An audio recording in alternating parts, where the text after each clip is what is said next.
D'abord, on y va et pendant, on réfléchit. Parce que sinon, tu fais jamais rien, si tu veux. Regarde, la première fois où je suis parti au pôle Nord, l'école d'ingénieurs à côté de chez moi, c'était leur projet d'étude de faire la poulka en carbone. Arrive la date et l'école me dit, écoute, on n'a pas fini le traîneau. Enfin, bon, bref, tu vois le truc, quoi. Et donc, peut-être, ouais, que ma force était de dire, bah, en fait, j'ai pris l'avion et voilà. Et au final, tu vois, c'est un peu ce que j'ai appris avec Gérard quand j'étais tout petit. C'est lui qui m'a appris ce mental-là. Yallah, de dire, vas-y, commence à marcher, ça va bien se passer, quoi, hein. Ouais, j'ai gardé ce mental-là, et puis bah, je l'ai appliqué après à des plus gros trucs, et puis surtout à faire plusieurs choses en même temps.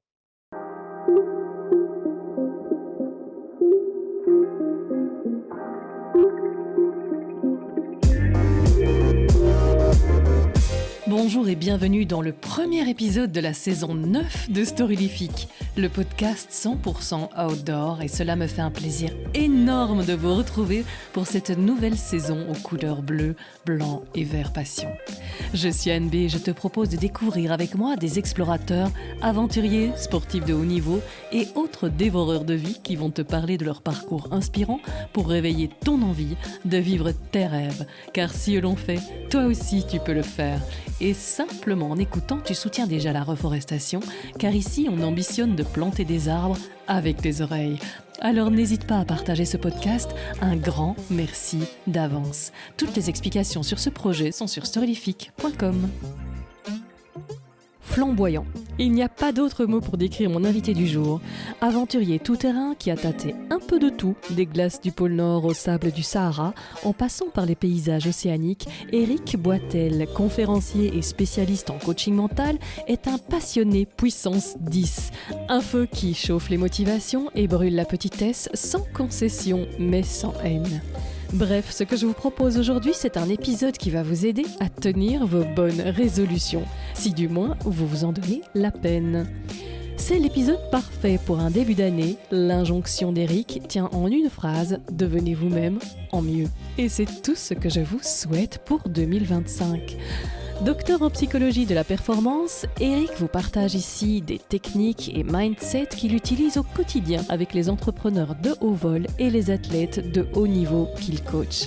On parle bien sûr de techniques pour atteindre ses objectifs, mais aussi de donner du sens à ce que vous entreprenez. Partagez-le avec un ami, je pense qu'il vous en remerciera. C'est un coaching décapant de tout premier ordre que je vous propose ici. Le premier sponsor pour cette année est la nature. Elle tient à vous faire savoir que si dans vos bonnes résolutions il n'y a pas arrêté de fumer, arrêter de balancer des mégots par terre est la next furieusement bonne idée. En France, chaque année, 30 à 40 milliards de mégots sont jetés par terre, dont 40 échouent dans la nature. En Belgique, ça va beaucoup mieux. Non, je rigole, c'est juste pas les chiffres. Les mégots de cigarettes représentent 40% des déchets récupérés dans les villes et sur les plages. Lors des campagnes internationales de nettoyage, c'est le détritus le plus répandu ramassé sur les plages du monde. Un peu gloops, non? C'est quoi le problème, outre le fait que c'est pas esthétiquement gagnant? Eh bien, un mégot dans un litre d'eau, c'est la moitié des petits poissons qui crèvent, et pour les plus petits organismes, c'est le cimetière aquatique assuré. Un mégot peut polluer jusqu'à 500 litres d'eau, et devinez où vont les jolis petits bouts de clope qu'on écrase au sol? Direction caniveau à la première pluie, et jusqu'à preuve du contraire, la pluie ça mouille, donc c'est de l'eau. Donc, trouve une poubelle ou investis dans un cendrier de poche. Parle-en à tes potes spécialistes du ratatinage de mégots à grands coups de semelle. Ben oui, faire tss tss tss dans sa tête, ça sert à rien. Et pour les plus courageux, que ce soit avec des gants ou le sachet cadeau de Médor, tu vois ce que je veux dire? Eh bien, promenade ou jogging avec squat occasionnel de ramassage, ça améliore ta santé et celle de tout le monde. Si tout ceci fait partie de vos bonnes résolutions de cette année, je serai ravie de l'apprendre. Allez, place à l'épisode du jour. Bonjour, Éric Boitel. Bonjour Anne-B. Ça fait vraiment plaisir de parler avec toi. Donc, c'est un ami commun, Frédéric, qu'on salue au passage, qui m'a dit qu'il faut Exact. absolument que tu l'interviewes. Donc, j'ai regardé, je me dis, mais il a absolument raison. Donc, Frédéric Wattenburg, un grand merci pour la mise en contact. Et donc, on va parler de ce que tu as fait. Tu as un parcours assez atypique. Je vais commencer par te laisser te présenter, si tu veux bien. Docteur en psychologie, ça me va bien. Effectivement, c'est ce que je fais là. Peut-être je découpe ma vie peut-être en tranches de 7 à 10 ans. Et puis c'est une succession de vies que j'essaye de faire. Et puis en ce moment, effectivement, donc je suis docteur en psychologie de la performance. Donc c'est une branche particulière de la psychologie. Donc j'échange, j'étudie et puis je suis consultant. pour des individus qui essayent d'atteindre une certaine performance. Et donc, bon bah voilà, je fais ça depuis très longtemps maintenant.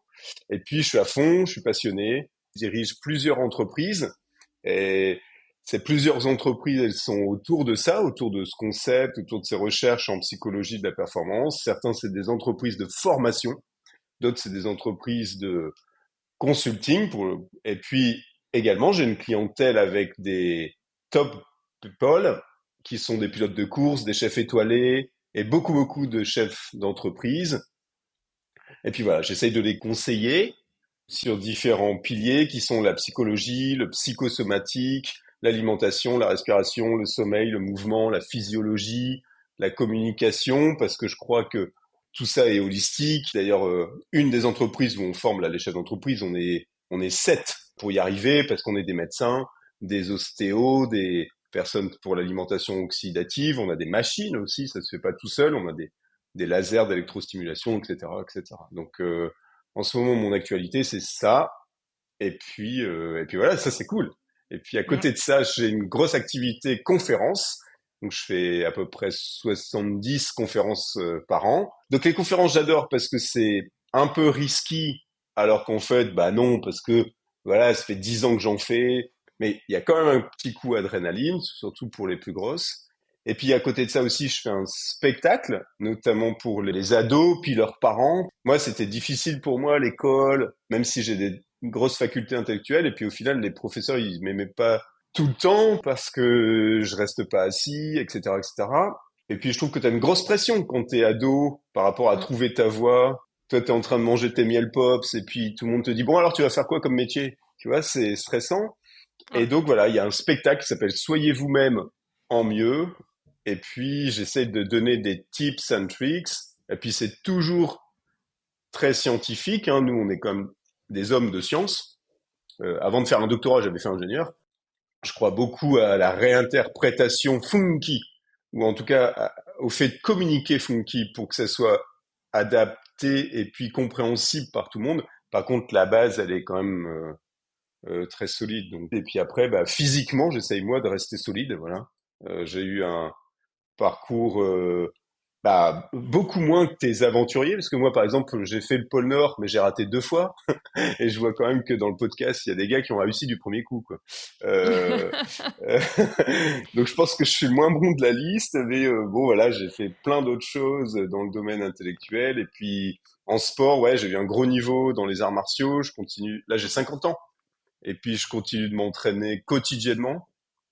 Et donc voilà, j'essaie de rester dans le coup. Et à côté de ça, je fais quand même plein de sports avec les champions. À chaque fois que je conseille un champion, pour son mental, bah, je fais moi l'effort de venir dans sa discipline pendant, et donc je m'entraîne sérieusement pour, sûrement pas pour lui expliquer un truc là-dedans, mais pour comprendre peut-être ce qu'il ressent ou, euh, Ah ouais. là, j'ai accompagné ces derniers temps Glenn Van de Beek, c'est le champion du monde master, donc c'est plus de 31 ans en wake. Et puis bon, bah, je me suis cogné 50 séances de wake avec lui pour juste savoir de quoi ça parle. Donc ouais, ça me tient quand même fit, ça me tient en Mm. forme. T'es un curieux de la vie, quoi. Aussi, quelque part. Ouais, il faut être passionné parce que tu vois, ces expériences, c'est des expériences humaines et puis c'est très fatigant, ça a l'air de rien, mais quand tu fais des humains tous les jours, bah demain, par exemple, pour Brix, je fais une grosse kick-off meeting et ils sont 300 ou 400. Jeudi, j'en ai encore une autre. Vendredi, j'en ai une autre. Tu sais, c'est comme les clowns dans un cirque. Toi, tu dois être fit, tu dois être à fond. Et puis, il faut donner beaucoup de ta personne. C'est pour ça que tu perds 2 Mm, mm. kilos. Mais toi, tu as ta vie aussi de tous les jours et toi, c'est difficile. Donc, c'est pour ça qu'on s'entraîne. Et ouais, c'est un métier où il faut être ultra passionné parce que c'est ultra fatigant. J'ai une question de ma petite fille sur tes aventures, mais d'abord on va dire un petit peu, Oui. bon, pourquoi t'as pas eu facile à l'école, et tout ce qui t'a amené d'ailleurs, ben, quelque part c'est scratch your own itch, hein, tu as essayé de comprendre un peu de quoi il retournait, pourquoi t'avais ce profil, qu'est-ce que tu allais faire de toi. Hmm. Ouais, c'était l'école, c'était un peu bizarre parce que je me rendais compte que j'avais des capacités évidentes, tu vois, en sport, en maths, euh, en philo, etc., etc. Puis le système lui-même, il n'était pas forcément adapté. Des fois, dans les professeurs, c'est comme les garagistes, c'est comme les mecs qui font des conférences, c'est comme les podcasts. T'en as des bons et t'en as qui sont nuls à brère. Bon, bah voilà, ceux qui étaient un peu moyens, ils se disaient, bah Eric, il écoute pas, ou euh, cette hyperactivité que eux ils confondent, parce que la première fois où j'ai été diagnostiqué, quand j'étais petit, ils disaient que c'était de l'hyperactivité, et puis bah c'est pas ça. Et donc c'est une hyper-excitabilité neurologique, ça veut dire que mon cerveau s'emballe sur différentes euh, arborescences, et voilà, et c'est très bien, tu vois. Et Ça effectivement, permet il y a d'apprendre beaucoup plus vite, en certains fait, hein, ah aussi. oui, j'apprends plus vite. Bon, bah voilà, j'ai fait menuisier, j'ai eu une galerie photo, j'ai fait l'armée, j'ai fait pôle Nord, j'ai fait du wake, j'ai fait de la motocross, j'ai 6 entreprises maintenant, etc., etc. Donc, et c'est pas parce que je suis plus malin, c'est juste que bah, je suis plus discipliné, je fais mieux, je me couche très tôt, je fais aucun écart jamais. J'ai une vie qui est relativement asociale, je sors pas, je vais pas au restaurant avec les amis, je vais pas au mariage, aux communions, je vais pas à la putain de braderie de Lille ou je ne sais quoi en fait. Donc déjà rien que ça, bah, ça économise 4 ou 5 heures par jour. Et puis bah, j'ai des capacités à la concentration et au flow, bah, c'est évident. Donc quand je travaille, bah, je travaille à fond quoi. C'est pour ça aussi que je suis épuisé Ouais. à fond après. Et donc Ouais, ça à ouais, l'école, ouais. c'est pas le kiff parce que dans l'école un peu, tu vois, ils essayent de faire un peu pour tout le monde. Alors c'est Mm. bien, hein. Euh, mais Ceux moi qui j'en ai rien à comprennent vite foutre. Un s'emmerdent, peu et pour tout le puis... monde, tu vois ce que je veux dire? Ouais, ouais, ouais, ouais, ouais. Quand moi je donne des cours de judo ou des cours de je sais pas quoi, eh ben je m'adapte à chaque personne. Je me dis pas, comme ils sont 30 dans la pièce, ah là là, comment je vais pouvoir faire la même règle pour les 30, tu vois? Je veux dire, bah non, parce que t'es bon, t'es charismatique, je sais pas, tu te démerdes. Les 30, c'est 30 individus, c'est 30 fois des enfants de parents, et voilà quoi. Donc, ouais, l'école au début, c'était un petit peu difficile, mais dans le tas, j'ai aussi rencontré des profs qui étaient top, tu vois. Bah, j'ai une maison d'édition aussi, j'écris des livres de poésie qui sont un peu dark, mais c'est super. Et je me souviens très bien qu'en première terminale, des fois, j'avais des professeurs qui me disaient, Eric, c'est super ton style, et comme t'es dysorthographique, je confonds les L, les P, les N, bon ben bref, je confonds les lettres quoi. Bah donc il y a plein de fautes d'orthographe et donc bah certains des mecs mettaient zéro parce qu'ils disaient bah on t'a demandé d'écrire un truc sur les lapins. C'est génial ce que t'as écrit comme il y a 10 fautes ça fait zéro mon pote. Bon bah voilà, merci de ton aide. T'as envie de répondre, ce serait maintenant, tu vois, je lui dirais au mec merci de ton aide, c'est intéressant. Bon bref, fais des pompes, ça ira mieux. Et puis, il y a un autre gars, mais c'est dans la même école, hein.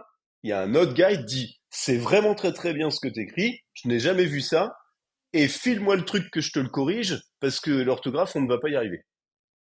Et donc ça, c'est beaucoup plus intéressant. Et puis après, quand je suis allé dans d'autres écoles comme Dulwich Prep School, c'était des écoles où là, l'individu, il est regardé dans sa globalité holistique, intégrative, systémique, enfin bon bref, la totalité de la chose, et non pas le micro-truc. Et à partir de là, tout était beaucoup, beaucoup plus facile. À Dulwich Prep School, par exemple, le patron, c'est Mike Wagstaff, et il gère 3000 élèves, peut-être, je sais pas combien c'est, beaucoup. Et Mike, chaque élève, il connaît les prénoms, et chaque élève, il connaît le projet, tu vois. Et donc, Ah ouais, bon, voilà, ouais, quoi. ouais. Waouh. Ouais, Waouh, waouh, waouh. mais c'est Ouais, ouf, pas cette mal. école, elle est folle. Hmm. Et après, bon, bah voilà, si tu Ouais, vas dans des carrément. écoles comme ça, bah, c'est un autre truc, quoi. Faut vivre avec des gens passionnés, quoi. C'est vrai que justement, quand tu as des enfants, tu es très attentif à l'école. Tu te dis, bon, ils font du mieux qu'ils peuvent, mais oh lolo, il y a quand même Oui, un... Hmm. oui, ils font du mieux qu'ils peuvent. C'est un métier fatigant Ouais, à fond. et il faut des moyens. Et Ouais, c'est ça. blablabla, blablabla, blablabla. Ok, bah ça c'est bon, on a compris le truc. Et en plus, il faut être passionné, c'est-à-dire que il faut être à fond la caisse. Et si t'es fatigué, bah t'arrêtes et tu fais un autre boulot. Euh, Ouais. et puis moi j'ai fait à un moment, bah j'ai fait militaire, bah j'ai trouvé que c'était super. Et tu me dirais de faire ça maintenant, je te dirais bah t'es ma boule. Dimanche je vais au wake, je vais pas aller courir après les méchants. Mais quand j'avais 25 ans, j'étais à fond. Après, j'ai fait beaucoup de méarrêts dans le Sahara. Bon bref, j'ai fait beaucoup de motos, tout seul en autonomie, des très grands parcours de 2 3 000 kilomètres. Bon, bah, tu me dirais maintenant de faire ça, je te dirais, bah non, attends, là, je viens de me réinscrire en doctorat pour faire historien, je peux pas faire mobilette en même temps. Je pense que c'est important dans la vie de savoir faire à fond et puis dire, voilà, ça j'ai fait, je vais pas devenir un vieux con du truc, je vais passer à autre chose parce que j'ai plus la passion. Puis c'est une question de si tu as la passion ou pas. Et ce qui est génial, c'est que tu peux avoir la passion de plusieurs choses successivement. Cette passion, elle est intrinsèque, c'est ta puissance. Tu peux l'exprimer dans des autres trucs. Bonjour Eric, pourquoi as-tu eu un moment une idée de faire des voyages comme ça? Voilà, Valentine, 11 ans. Valentine, 11 ans, très bonne question. Quand j'étais petit, comme Valentine, 11 ans, bah moi j'avais Eric, 11 ans. Et à l'école, bon, bah, c'était un petit peu compliqué. Puis mes parents, ils savaient pas exactement quoi faire de moi. De loin, j'aurais pu paraître comme insolent, dans le sens de... Mon insolence, c'était juste, je me fatiguais à coups de fatigue, à coups d'action, à coups de... Parce que je comprenais pas le monde. Mhm. Et puis, alors, tout ça était quand même assez embêtant. T'imagines ma famille, le truc, qu'est-ce qu'on va faire de lui? L'autre, il fait de la course à pied, il mange, il fait des pompes, après il fait de la course à pied, après il lit des bouquins. Bon, bref, moi, j'allais pas au bistrot, enfin, tu vois, je faisais pas les soirées, tout ça. À 11 ans, je suppose que non, mais Mais un non, peu mais même après. après, tu vois, Ouais, à c'est ça. 18 ans, à 20 ans, les gens me disaient ça, bah Mm. pourquoi tu vas pas à l'anniversaire de ton cousin? Je sais pas, parce que j'en ai rien à foutre, par exemple, tu vois. J'ai peu de considération pour les choses sociales, en fait, tu vois, de dire, bah, j'y peux rien, je suis comme ça, c'est pas grave. Moi, je vous embête pas, vous, parce que vous apprenez pas des bouquins par cœur et vous faites pas des pompes, tu vois. Donc, Mhm. ça, j'avais du mal à comprendre. Et puis, dans la ville où j'habitais, qui est un tout petit bled, à Selperwick, bon, bref, dans le marais de Saint-Omer, il y avait un monsieur qui s'appelle Gérard Tilliette, qui est toujours vivant. Et lui, il faisait tous les Paris-Dakar, tous les raids gauloises, mais à l'époque du Dakar, Thierry Sabine, les premiers Dakar, tu vois. Et Gérard, il avait fait avant même que ça s'appelle Paris-Dakar. Les gars, ils partaient avec des 4L. Donc Gérard, lui, il partait en 2 chevaux. De Saint-Omer, donc c'est vraiment au nord-nord de la France. Et ils disaient, on fait la course, le premier qui arrive à Le Cap en Afrique du Sud. Ça, c'est une autre blague, tu vois ce que je veux dire? Et Mhm. donc, Surtout à bah l'époque où on ça, n'avait pas tout ce qu'il y a maintenant, quoi. ah bah il y avait pas de GPS. Je me souviens parce que Gérard, c'est moi qui lui ai appris à se servir d'un GPS quand j'avais 15 ans, quoi, tu vois. Et lui, il avait déjà 10 ans de raid derrière lui. Et puis, alors ça me parlait beaucoup. C'est un mec qui est également, bon, il fait beaucoup de choses hein, dans la journée. Et puis il est très gentil. Sa puissance, c'est la gentillesse. Euh, et alors, je me souviens plus exactement. Bon, bref, ma mère le connaissait du bled. Elle lui a dit, écoute, est-ce que tu veux bien prendre Eric avec toi? Tu vois, genre, il a 11 ans. Et lui, il est incroyable. Parce qu'au mieux de répondre, écoute, on peut pas mettre pour des raisons d'assurance un mec de 11 ans sur une moto dans le sable, ou on peut pas mettre un mec de 11 ans sur une moto parce que ça va pas pour piloter à deux, ou je ne sais quelle connerie. Bon, bref, ou parce qu'on faisait des raids, tu sais, comme les raids gauloises et tout ça. Mhm. Donc c'est dangereux, tu peux te perdre. Et ben lui, il a juste répondu, ouais ouais, vas-y, t'as qu'à l'amener samedi matin. Et en fait, ça a démarré comme ça. Et Mais ta donc mère c'est aussi, elle génial. est, elle est Oui, plutôt tu vois. audacieuse. Eh ben oui, c'était audacieux parce que de dire bon, et alors il m'emmenait partout, tu vois, pour les raids. Et lui, il est pas con. Il avait bien remarqué que à 15 ans, je sais pas, j'étais ceinture noire de judo, tout ça. Bon, bah, il avait bien capté le mental. Il avait bien compris que c'est pas parce que j'allais marcher pendant 100 kilomètres que j'allais braire pendant 1 heure. Tu vois? Mhm. Moi, je trouvais Mhm. ça super. Je me souviens quand il m'a appris la moto, donc la moto de raid, de Dakar, c'est des grosses motos, hein, à l'époque. Moi, j'ai 50, mais quand je faisais ça, j'avais 17, 18 ans, j'avais même pas le permis moto encore.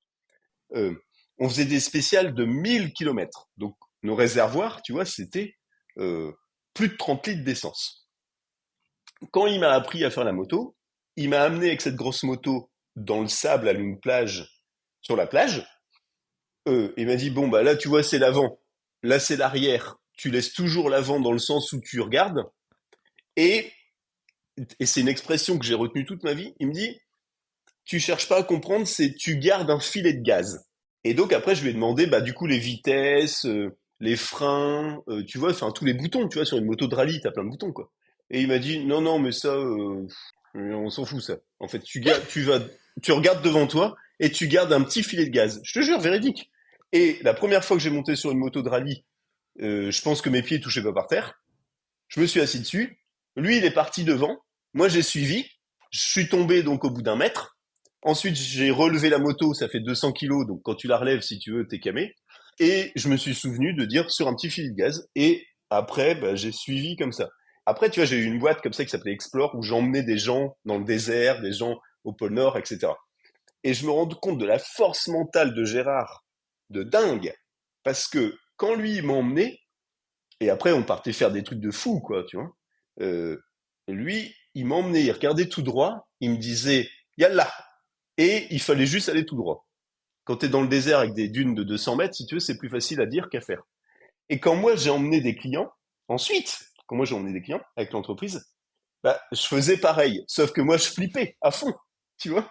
Je me retournais tout le temps, je me disais, putain, qu'est-ce qu'ils foutent? S'il y en a un qui est perdu, s'il y en a un qui tombe, s'il y en a un qui est mort. Et donc, c'était génial parce que Gérard, il a déclenché ce truc chez moi de dire d'abord on y va et pendant on réfléchit. Parce que sinon, tu fais jamais rien, si tu veux. Regarde, la première fois où je suis parti au pôle Nord, donc c'était toute la mouvance, on était admiratif de Jean-Louis Etienne. Mhm. C'était pas encore la période Mike Horn, hein, c'était la Mhm. période de Jean-Louis Etienne, etc. Björk Bousland, etc. Et puis, bon, bah moi j'étais à fond. Donc je m'entraînais avec un traîneau sur la plage, parce que moi j'habite à côté de la plage, et donc je marchais avec mon traîneau sur la plage. Et donc j'avais pas une belle poulka en carbone. Et l'école d'ingénieurs à côté de chez moi, c'était leur projet d'étude de faire la poulka en carbone. Et donc, bon, bah voilà, arrive la date, et donc je dois partir. Et l'école me dit, écoute, on n'a pas fini le traîneau parce que je sais pas quoi, le truc d'étuve de carbone, il marche Ouais. pas. Enfin, bon, bref, tu vois le truc, quoi. Bon, bref, on s'en fout, quoi. Euh, et tu vois, tout le monde autour de moi me disait, Eric, bah, comment tu vas faire? Tu vois, t'as pas la poulka, enfin, ça marchera pas, etc. Et en fait, c'est ça qui m'effraie un peu dans le monde. C'est que de dire, putain, ça m'aide pas, les gars, quoi. Tu vois? Si je Mm. dois partir demain, j'ai pas le traîneau. Toi, tu me regardes dans le blanc des yeux et tu me dis, ah, t'as pas le traîneau. Bah, ça aide pas, bordel, quoi. Et donc, peut-être, ouais, que ma force était de dire, bah, en fait, j'ai pris l'avion. Bon bah, tu vois, quand tu vas au pôle Nord, tu prends l'avion, de l'autre avion, de l'autre avion, bon bref. Et puis un jour, donc, tu arrives à Barnéo, qui est une espèce de base en plein milieu de la banquise. Et quand je suis descendu de l'avion, il y avait un couple, la dame, elle était tombée dans l'eau. Et donc, elle voulait plus faire le pôle Nord. Et donc, ils rentraient, les moteurs restent allumés, on s'est croisés. Eux, ils rentraient, ils avaient l'air un peu, on arrête cette connerie, on rentre. Et donc, je lui ai dit, est-ce que tu peux me prêter ton traîneau? Et elle m'a dit, ouais, tu peux même le garder. Et voilà. Et mon histoire de traîneau, elle s'est réglée en 6 secondes à Barnéo, à la base polaire russe. Et voilà. Et au final, tu vois, c'est un peu ce que j'ai appris avec Gérard quand j'étais tout petit, parce que, ouais, je sais pas, j'ai passé de mes 10 ans à mes 20 ans avec lui. Et c'est lui qui m'a appris ce mental-là. Yallah.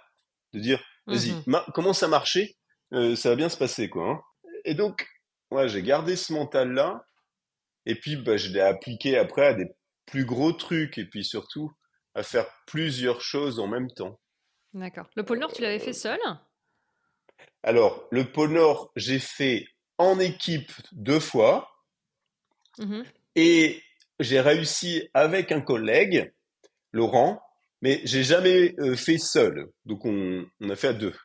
Et tout Mhm. seul, ouais, j'aurais bien aimé le faire tout seul. Et puis ça, c'est aussi peut-être un truc que je peux dire dans le podcast. C'est que dans la vie, des fois, tu as des slots, des périodes, et alors il faut faire tout là tout de suite. Parce Mhm. que tu vois, par exemple, maintenant, si je me disais, oh, fais chier, j'ai pas fait le pôle Nord tout seul. Bon, bah, c'est un de mes regrets, tu vois. Bah, maintenant, c'est plus le moment. Parce que là, je sais pas, ça m'intéresse plus. Alors, du coup, c'est plus le moment de faire ça. C'est con. Mm. Tu vois, si je l'avais fait au moment où je l'ai fait, bon bah et ben voilà, ce serait fait.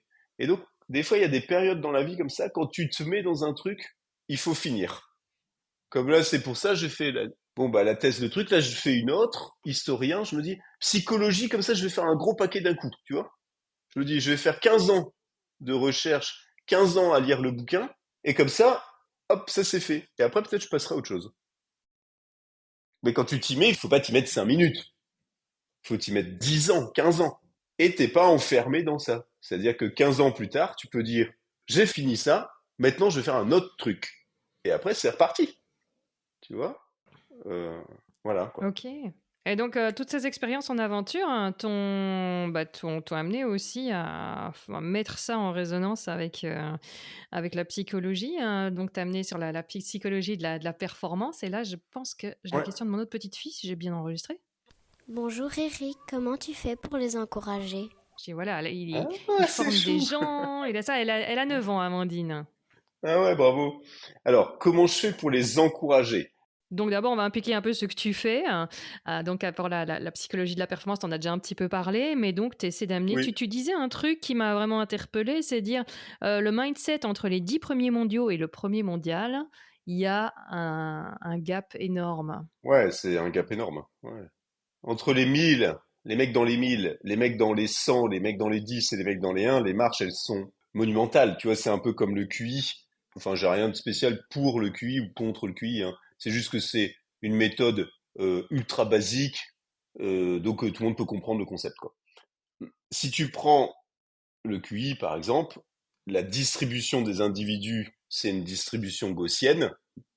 Et donc, bah, tu as un gros paquet des gens qui ont 100, enfin, ou un peu aux alentours de 100. Après, c'est une question donc d'écart type. Et puis, dans le quartile supérieur, il n'y a plus que 13%. La branche d'après, c'est 2,3%. Et dès que tu dépasses des QI, alors je sais plus le chiffre exact, tu vois, c'est genre à partir de 145, il reste plus que 2,3. Et puis, bah, quand tu es à plus de 150, bon, bah, du coup, là, c'est 0, et donc c'est pareil pour le sport et la compétition. Donc c'est les marches, elles sont très dures. C'est pour ça que des fois les individus comprennent pas vraiment. Ils disent bah le mec il a qu'à. Oui mais il y a pas, il suffit pas de vouloir quoi. Tu vois. La fin de la fin du truc c'est très très dur. Le gap il est très très dur. Mon métier c'est pas vraiment de les encourager. Au début il y a une chose si vous voulez faire une performance ou en tout cas dans la psychologie de la performance. Le premier truc à vérifier c'est que ça soit une tâche intrinsèque. Donc on parle de motivation intrinsèque. Ça veut dire que ce qu'il faut comprendre, c'est qu'il y a plusieurs sortes de motivation. Et à l'intérieur de nous, on a toutes les sortes de motivation.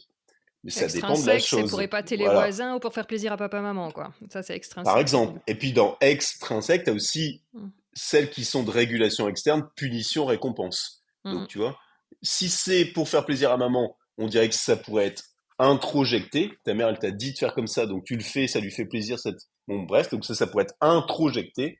Et puis ça peut être aussi régulé externe, punition, récompense. Tu Mm. vends une palette de briques, tu touches 100 euros. Tu ne Mm. vends pas la palette de briques, je vais te licencier. Donc tu vois, bon, ben, toutes ces motivations, c'est très bien, c'est super, merci. Et puis, concernant le haut niveau, bah, ça marche pas. La motivation qui marche, c'est la motivation intrinsèque. Une des définitions, mais on pourrait retenir celle-là, c'est que la motivation, elle est liée à faire la tâche elle-même.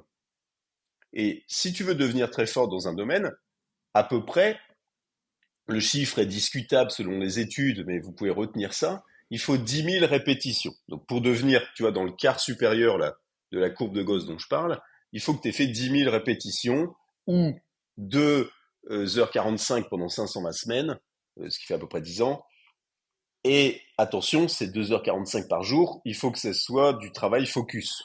Donc il faut être très concentré. C'est comme si tu disais, je fais de la clarinette, 2h45 par jour pendant 520 semaines, mais les 2h45, c'est pas tu fais clarinette, tu vas manger, tu reviens, donc c'est très focus. Bon bref, donc ça tout le monde peut y arriver.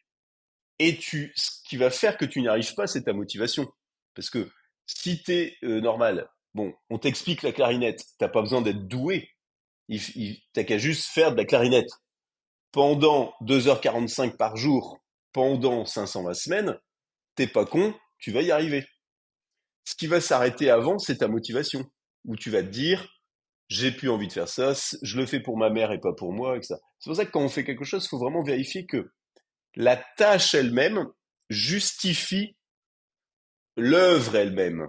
Tu vois, c'est si t'es très antéléchique en disant ce qui compte c'est le but, c'est bien, mais tu vas te faire chier pendant. Ouais. Et donc, c'est très important. Et ça, le mental des champions, ils l'ont. C'est-à-dire que ils le font parce qu'ils sont poussés par leurs parents.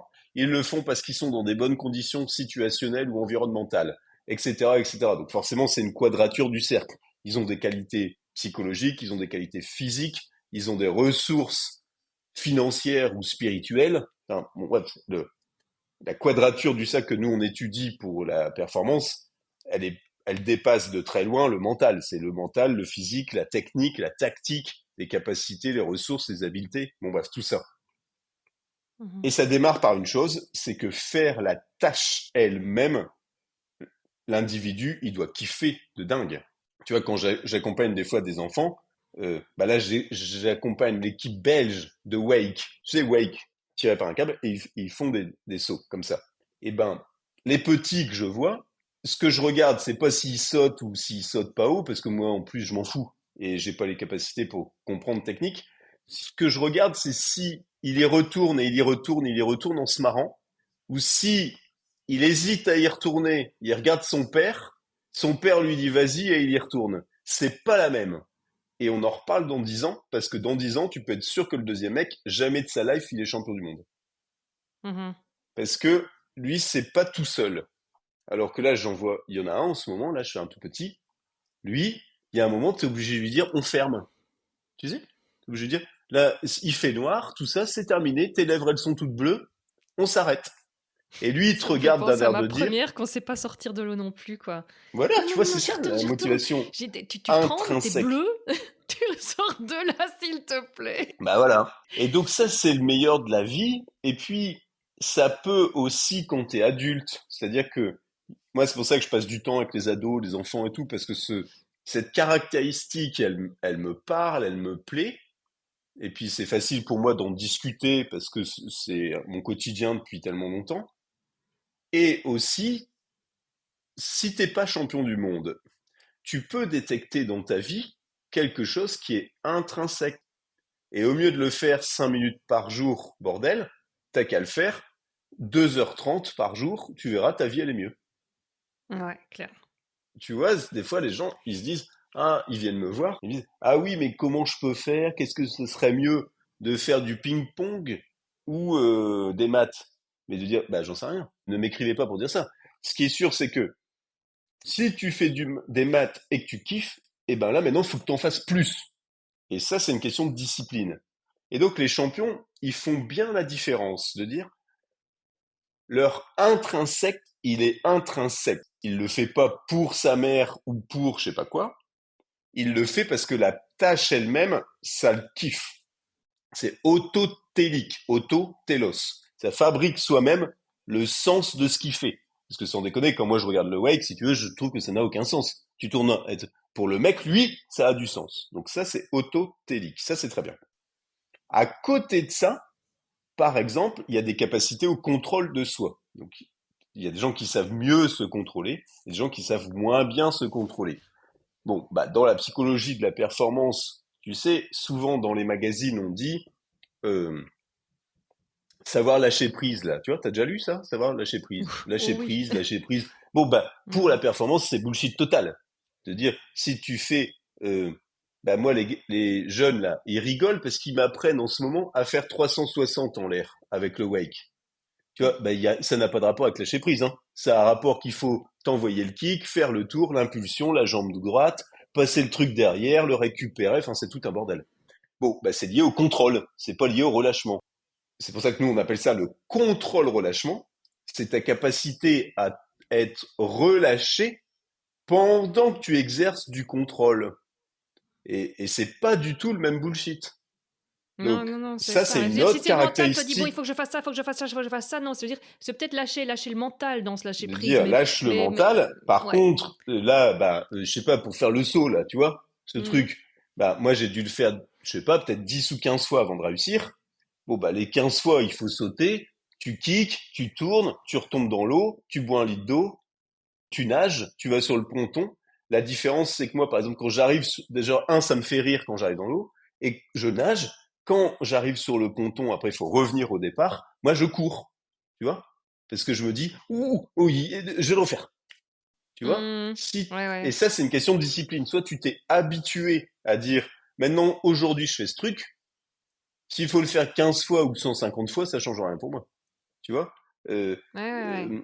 et donc, ça, c'est une autre caractéristique. Les champions, ils savent bien, ils font la différence de ce qui est intrinsèque. Voilà, c'est Extrinsèque. viscéral. Et Tu vois? est-ce qu'on est bien d'accord que le talent peut être contre-productif? C'est-à-dire si quelqu'un le fait parce Oui, qu'il est doué là-dedans, à oui, un oui, moment, il oui, va oui, pas oui. passer un palier.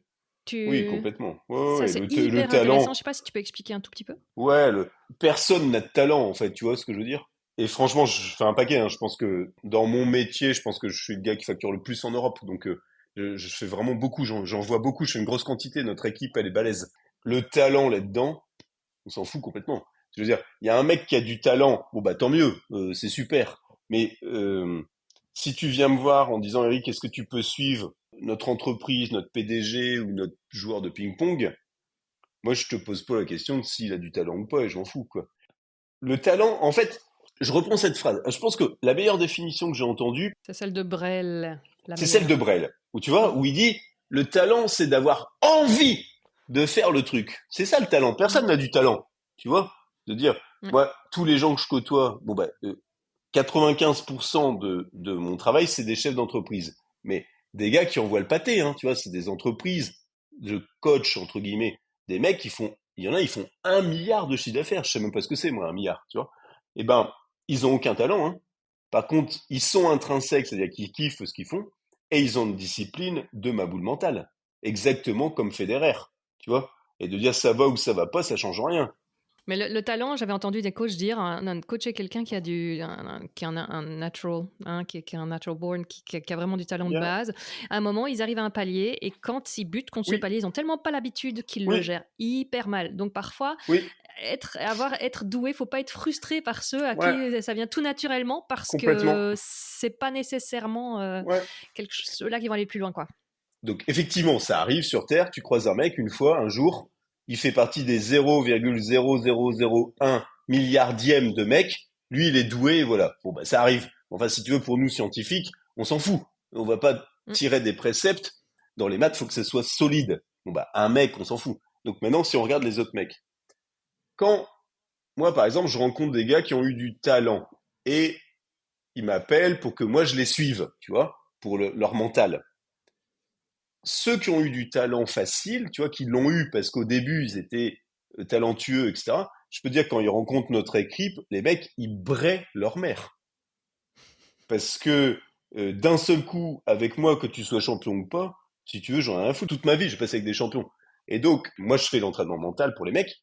Je peux te dire, si t'as pas l'habitude, ça te fait drôle. Si t'as eu l'habitude que ça passe au talent, Ouais, c'est quand ça. tu vas vraiment t'entraîner, t'as pas eu l'habitude de te taper des trucs qui durent 10 heures, 15 heures, le doute pendant 4, 5, 6 mois parce que tu fais pas de progression, etc., etc., tu vois, les blessures. Et donc, ouais, ça peut être contre-productif parce que si tu as eu trop l'habitude et puis ça joue facile au départ, quand ça devient dur, et crois-moi, quand tu arrives dans le top 5, 10 mondial, tout est dur, ah bah là, du coup, t'atterris directement, quoi. Je l'ai vu beaucoup dans les combattants. J'accompagne beaucoup de combattants en MMA, tu sais, tu vois, MMA là, Ouais, ouais, ouais. et ça, des mecs de Des bons l'UFC et tout ça. frappadingues, ouais. Ouais. Ouais, donc bon bah voilà, j'ai des clients super, puis des gens qui sont à très haut niveau, qui combattent à Chicago, à l'UFC, etc.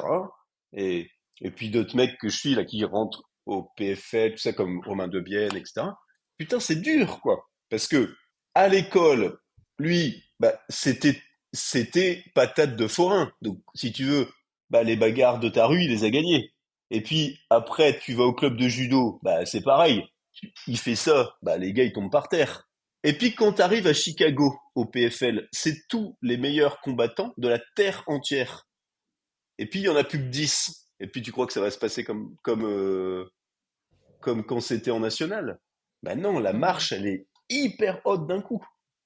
Et Et donc alors, qu'est-ce que tu fais pour arriver à faire percer à très très haut niveau? Parce que tu me ah, disais l'ultra performance, c'est vraiment que ça qui me fait kiffer. Mais c'est pas ouais, l'ultra marathon parce que ça, il y a pas assez non, d'incertitude. Moi, j'ai besoin de ce degré, de ce ouais. petit degré d'incertitude, hein. Oui.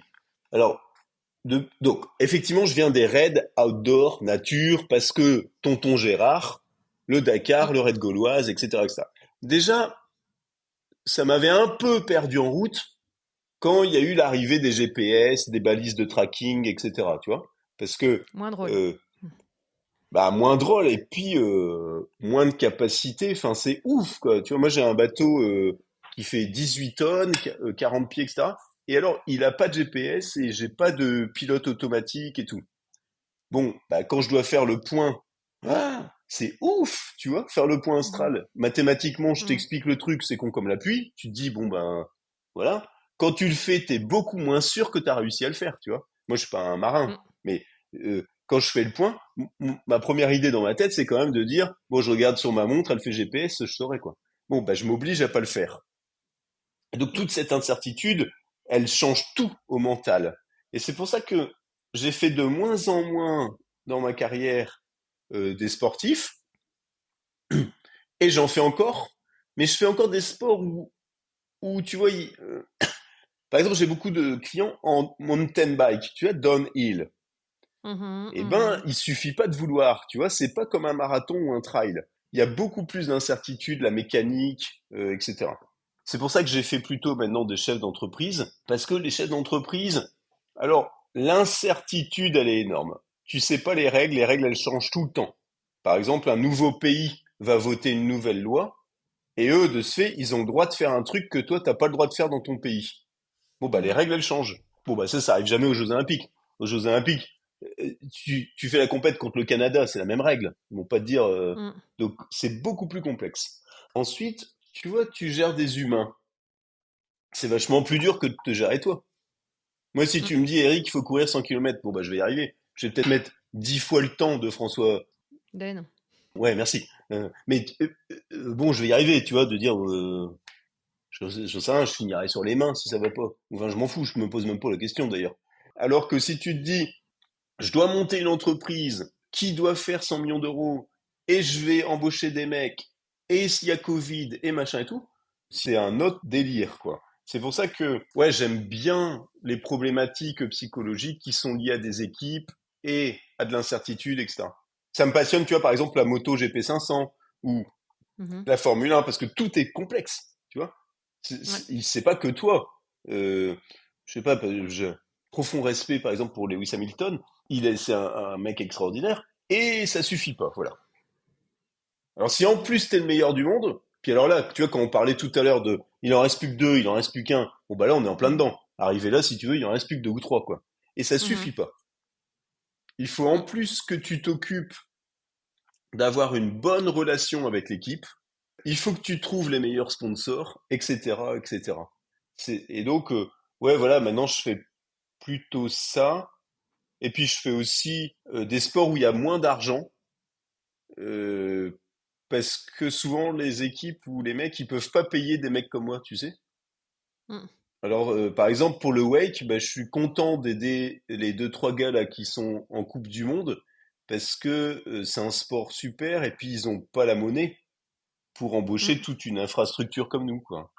Donc voilà, j'essaye d'aider ça. Et puis, j'aime bien faire les associations, tu sais, avec les handicapés Mhm. mentaux, Mhm. parce que bah, ça me touche profondément, parce que moi, j'ai cette différence mentale. Et puis alors, tu sais, les gens, quand j'étais petit, tout ça, ils disent, ah là là, bah lui, il est bizarre, tu vois. Euh, c'est ouf, non? Et des Mhm. fois, ils me disaient non, parce que j'étais bizarre. Mais maintenant, j'ai des entreprises, je roule en putain de Porsche Cayenne. Du coup, ça va, ça c'est bien, quoi, tu vois. Mhm. C'est à mourir de Mhm. rire quand ils pensent.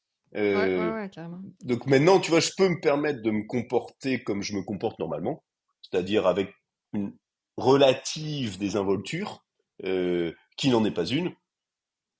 Et en fait, on me dit rien, parce qu'on dit, ah ouais, mais lui, comme il a réussi, du coup, ça va. Donc donc ça Alors ça m'énerve. va, ouais. Ouais, ouais. Et donc ça, bah, je fais don, enfin j'essaye, hein, voilà, d'aider les autres. Et alors là, c'est là où j'apprends le plus, tu vois, parce que dans mon quotidien, bon bah des fois je fais plein de mecs, bon bah j'apprends pas grand-chose si tu veux, hein. Mais là, par exemple, j'accompagne une entreprise, ils mettent en place un service avec des handicapés mentaux dans l'entreprise. Et ben j'apprends beaucoup parce que ce matin, par exemple, ce matin j'y vais. Et c'était le premier jour d'un des mecs. Et donc, je lui dis, bon, bah, ça va. Parce que tu sais, tout le monde leur parle comme des bébés. Mais moi, je leur parle direct. Donc, je lui dis, bon, ça va, t'as compris le truc? Bon, bah, donc quand il te dit oui, c'est bizarre, tu vois, il est bizarre, le mec. Mais il me dit oui, Eric, j'ai compris. Je lui dis, et tu sacs, hein? Il dit oui. Ben, c'est bon, bah, il a compris. Après, là, ce soir, il va m'envoyer un mot, et puis voilà. Tu vois, de dire c'est possible. C'est parce que des fois, les gens, c'est eux qui ont pas le mental. Tu vois, les gars, là, qui sont handicapés, ben, ils ont tout à fait compris. Le mec, dans 10 semaines, je te mets au défi de trouver un employé de la boîte qui sait mieux faire que lui, parce que c'est une tâche simple et répétitive. Je te mets au défi de trouver un mec qui sait mieux le faire que mon poulain. Tu vois? C'est juste que, bon, bah, des fois, il va gueuler, des fois, il va se barrer. Bon, bah, voilà, ça met de la vie, tu vois? De dire, le problème, c'est pas lui, le problème, c'est toi. Si toi, tu sais pas l'encadrer, bah, tu t'occupes pas de ça, tu fermes ta gueule, tu fais des pompes, et puis tu nous laisses faire, quoi, tu vois? Donc, ça, ouais, je suis un petit peu énervé contre ça, et au mieux d'être énervé, bah, j'essaye de participer. Ouais, Et c'est là, clair. t'apprends le mental. Tu vois ce que je veux Mm, dire? mm. Et après, Ouais, donc, quand ma tu sœur coaches était un mec, handicapée physique et mentale, donc j'ai beaucoup ah baigné ouais. Ah bah dans ce putain, milieu-là. Et t'en sais plus que moi alors. ouais, je sais bien, oui, effectivement, en point de les tâches répétitives, il y en a beaucoup qui savaient faire. Je me souviens un jeune homme qui avait été engagé dans un restaurant étoilé, tiens, parce que je sais bien que tu travailles aussi avec des Ah, restaurateurs. ah bah Et ouais, donc, ouais. il était hyper pointu pour la pâtisserie. Il est Ah très ouais, systématique, tu vois, ils ont un mental très ouais, systématique bien dans sûr. certains types Donc de ça, c'est handicap. génial. Et donc, pour faire des trucs en chocolat, dans chocolaterie, il était tellement fin. Ouais, ouais, il était super J'adore. top. Le chef était hyper content de lui, ouais. Et Ah lui, il ouais, adorait donc son ça, moi. métier. Ouais. Et donc, moi, je kiffe ça, tu vois. Et puis, si toi, t'es le corneau à côté qui a pas compris ou qui se moque de lui, si moi je suis là, ça va pas le faire. De dire ça, je laisse pas passer parce que c'est pas gentil. Et alors, j'ai beaucoup appris avec eux parce que eux, des fois, on se moque d'eux. Donc, le mec, il est triste. C'est pas parce qu'il est handicapé qu'il est con. Si tu te moques de lui, il ressent une émotion de tristesse. Tu vois, mec, ça le fait pas marrer. C'est juste qu'il a appris à se taire. C'est insupportable. Et donc, moi, j'ai bossé beaucoup à regarder leur mental à eux. Et ça a forgé le mien. Et quand je forme les chefs d'entreprise, les chefs étoilés, les trucs, etc., je m'inspire beaucoup de ça.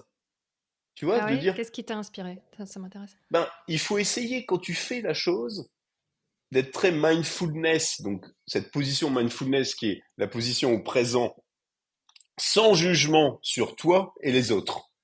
Et pour arriver à cet état de mindfulness, on peut faire de la méditation, on peut faire de la méditation et de la cohérence cardiaque, etc., etc. Donc il y a différentes techniques. Et puis c'est très facile, tu tapes dans ChatGPT, t'achètes un bouquin à la Fnac, c'est écrit dedans, tu récites. Mais ça pas ce qui manque, c'est la puissance. Alors, quand tu essayes d'approcher cet état de béatitude, de naïveté, proche d'être nié, naïf, tu vois, Mhm. là tu commences la puissance. Et souvent j'ai observé ça chez ces personnes, c'est-à-dire qu'ils font la tâche quand même, le mec se moque d'eux, il fait la tâche quand même. Moi, tu te moques de moi, t'attrapes un pain dans tes oreilles. Alors je voyais l'autre à côté et il me disait, c'est pas grave Eric, je vais le faire quand même le truc. Tu vois, moi pour moi c'était des capacités dingues de dire je vais le faire quand même, mais moi je me serais barré. Tu vois, j'aurais enlevé mon tablier et je me barre à pied en Patagonie. Et mais lui, non. Alors ça m'a beaucoup appris et peut-être une phrase la plus puissante, tu vois, de ce que je dis avec les mecs et ça m'est inspiré de ce travail avec ces équipes.